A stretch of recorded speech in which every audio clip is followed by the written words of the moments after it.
Assalamualaikum, salam sejahtera. Anda bersama saya Syaf Syukri dan ini Sabah Memilih. Tanggal 29 November nanti akan menyaksikan lebih 1.7 juta rakyat negeri Sabah akan keluar mengundi bagi memilih wakil mereka di Dewan Undangan Negeri Dun Sabah.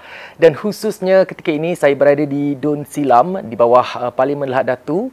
Kita nak melihat apa antara aspirasi calon khusus yang bersama saya pada ketika ini, Datuk Misma Apidullah yang merupakan calon GRS untuk kerusi Dun Silam. Assalamualaikum Datuk. Waalaikumsalam. Terima kasih kerana sudi bersama Sarawak waktu ini Datuk. Sama-sama. Datuk, ini merupakan penyertaan Datuk kali kedua dalam pilihan raya negeri. Kali pertama di Dun Tunku dan kali ini di Dun Silam Datuk. Mungkin Datuk boleh kongsikan antara strategi Datuk untuk memenangi kerusi ini. Alright.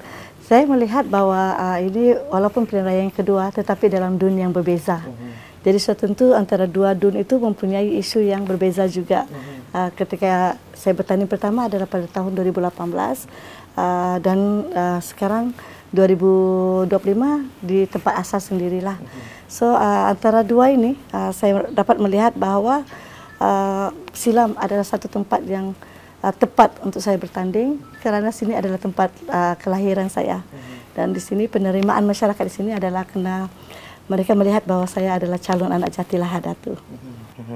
Baik Datuk, untuk Dun ini seramai 28,261 pengundi berdaftar dan lebih 2,000 lebih pengundi yang pertama kali akan mengundi. Mereka yang berusia 18 hingga 20 tahun. Jadi bagaimana Datuk melihat kepentingan dan juga strategi Datuk untuk mendekati anak muda itu Datuk? Okey, kalau kita cakap nak mendekati secara direct memang agak mustahil sangatlah. Tetapi saya melihat bahawa mereka ini sangat suka dengan medsos. Dan di antaranya kenapa saya menjadi bualan orang-orang Silam, kerana mereka melihat bahawa persembahan saya dalam medsos itu dalam aktiviti-aktiviti kemasyarakatan sangat menyelah. Sehingga satu ketika mereka akan menggelarkan saya akak baju merah tu kerana selalu datang dengan baju merah dan memberi bantuan kepada mereka-mereka yang memerlukan. Jadi Datuk dekat dengan penduduk di sini. Ya. Baik, Datuk, untuk kali ini pertandingannya dilihat cukup sengit. 9 penjuru dan Datuk antara heavyweight yang akan bertanding di kerusi Dun Silam ialah Datuk Muhammad Yusof Abdal yang merupakan ahli Parlimen Lahad Datu.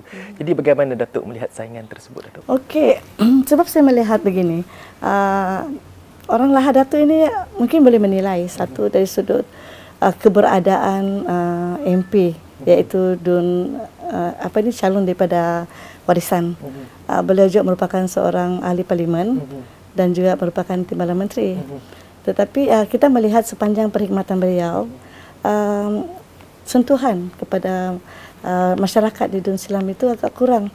Jadi saya harapan saya adalah mungkin orang-orang Silam akan berfikir biarlah yang berhormat Yusof Abdal ini mungkin dia sebagai parlimen, tetapi Silam itu memerlukan seorang wakil rakyat yang solid tinggal dan lebih dekat kepada masyarakat yang sentiasa ada di kawasan.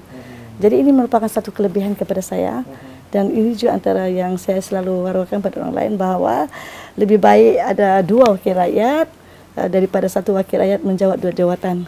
Ya, sebab komitmen itu akan mengurangkan masa beliau berada di kawasan. Dari segi approach juga masyarakat lebih senang approach dengan saya kerana saya memang sentiasa berada di kawasan dan senang dijumpai tanpa protokol. Baik. Datuk, kalau saya berada di beberapa bahagian di negeri Sabah ini dari Sandakan ke Kinabatangan ke Beluran ke Tawau, antara isu utama penduduk suarakan kepada saya isu air, elektrik, isu jalan. Jadi Datuk, apa antara isu lain yang mungkin dekat dengan Datuk untuk Dun ini Datuk, Dun Silam ini? Okey, kalau kita bercakap tentang isu-isu jalan, elektrik dan sebagainya, ini bukan isu hari ini. Ini isu yang sudah berzaman.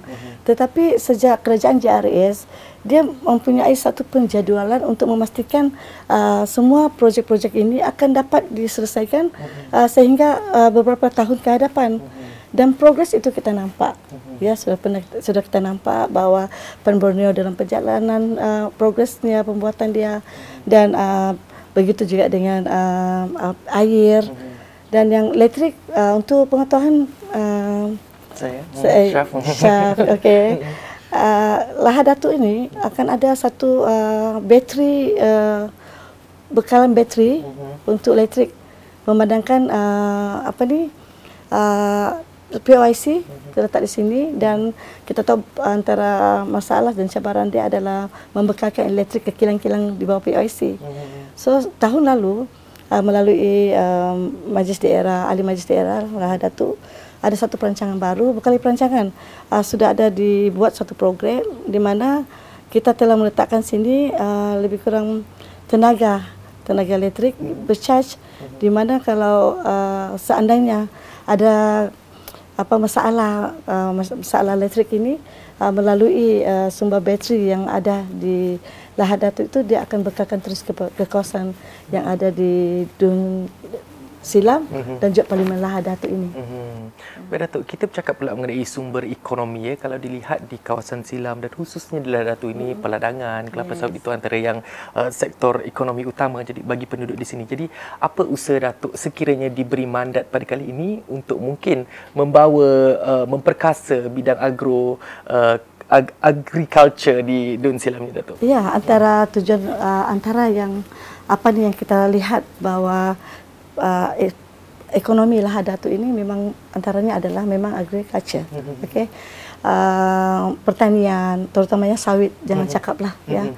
Tetapi sebab kita melihat ini bukan saja satu peluang kepada anak-anak muda juga mendapat pekerjaan di sini, dan yang keistimewaan Lahadatul ini juga adalah dalam industri pertanian ini merupakan peluang yang ada kepada masyarakat ini untuk sama-sama sebahagian daripada mereka ini antara peniaga kepada industri pertanian ini, di mana Kerajaan Negeri Sabah juga telah menawarkan agar orang-orang kampung yang suka bertani dan sebagainya memohon tanah untuk diusahakan ya. Dan untuk pengetahuanmu juga, sekarang ini permohonan tanah kita lebih fokus kepada pertanian, bukan sawit, kerana kita mahu keterjaminan makanan itu memang ada di Lahadatul, dan kita memberi peluang ini kepada mereka-mereka orang-orang kampung untuk terus dalam perniagaan pertanian ini. Ini adalah peluang yang terbaik ya, kerana daripada jabatan agensi-agensi ya, pertanian ini telah banyak memberi bantuan bibit percuma dan sebagainya kepada orang kampung, dan insya-Allah kalau diberi mandat, ini antara sektor utama yang kita akan fokus. Dan yang keduanya adalah pelancongan. Lahadatul sangat dekat dengan sempurna, tapi banyak kawasan-kawasan Lahadatul yang menarik ini yang belum diterokai ya. Jadi kita melihat pelancongan perkampungan ini akan memberi ekonomi yang baik kepada penduduk-penduduk kampung di pesisir pantai. Belia-belia yang ada di Dun Silam, Datuk, apa lagi perancangan yang mungkin boleh diutarakan? Ya, ini antara isu yang sangat seriuslah bagi kami kan, sebab anak-anak muda selalu datang jumpa tentang peluang pekerjaan, dan yang sedihnya kebanyakannya mereka ini lulusan luar universiti, dan tidak ada orang bilang bidang itu di Lahadatul yang setara ya, dengan mereka. Yang setara dengan mereka. Tetapi tidak kurang juga hebatnya antara mereka ini yang berani mencuba bidang perniagaan. Walaupun bermula dengan peniaga kecil, tetapi ada usaha yang kita bantu untuk mereka memulakan sesuatu. Tetapi dalam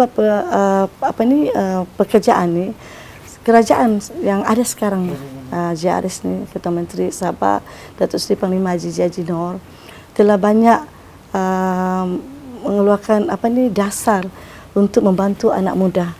Di antaranya pelabur-pelabur dari negara China yang bertapak di Sabah untuk kilang-kilang seperti solar ya, Kibing yang selalunya paling banyak menawarkan pekerjaan pada anak muda.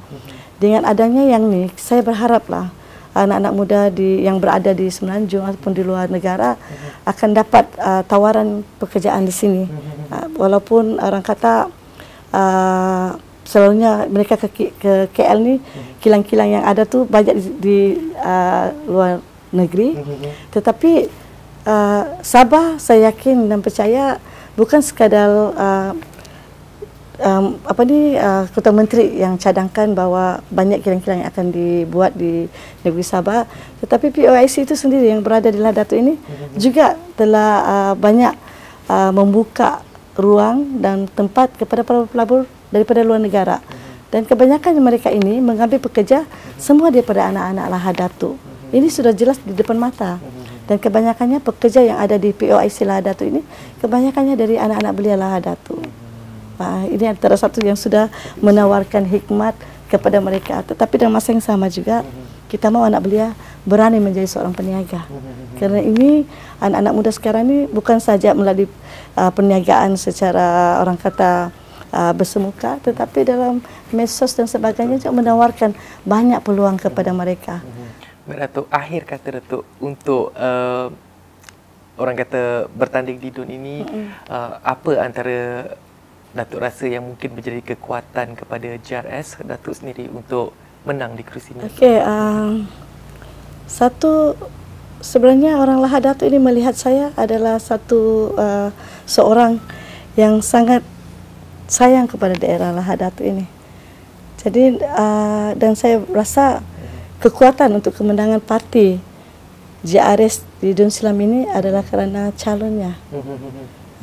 Tapi dalam masa yang sama kita mahu memberitahu pada orang luar bahawa kerajaan negeri ini adalah kerajaan yang sangat stabil, sangat prihatin, dan bila diwakili oleh seorang wakil rakyat yang boleh melaksanakan tanggungjawab yang baik kepada masyarakat, saya yakin dan percaya tiada ragu masyarakat di luar sana untuk memilih saya sebagai calon pilihan mereka untuk menjadi wakil rakyat di DUN Silam ini. Baik, terima kasih Datuk Mizma Abidullah atas perkongsian tersebut, dan itulah dia nanti apapun 29 November ini akan menjadi saksi siapakah yang akan mewakili rakyat di DUN Silam ini untuk ke Dewan Undangan Negeri Sabah. Dan pastinya saya Syaf Syukri, banyak lagi perkongsian sepanjang pilihan raya negeri Sabah ini untuk terus kami bawakan di astroawani.com, di saluran 501 dan juga di semua platform media sosial Astro Awani. Untuk itu sekian untuk waktu ini, saya Syaf Syukri. Assalamualaikum, salam hormat, kita jumpa lagi.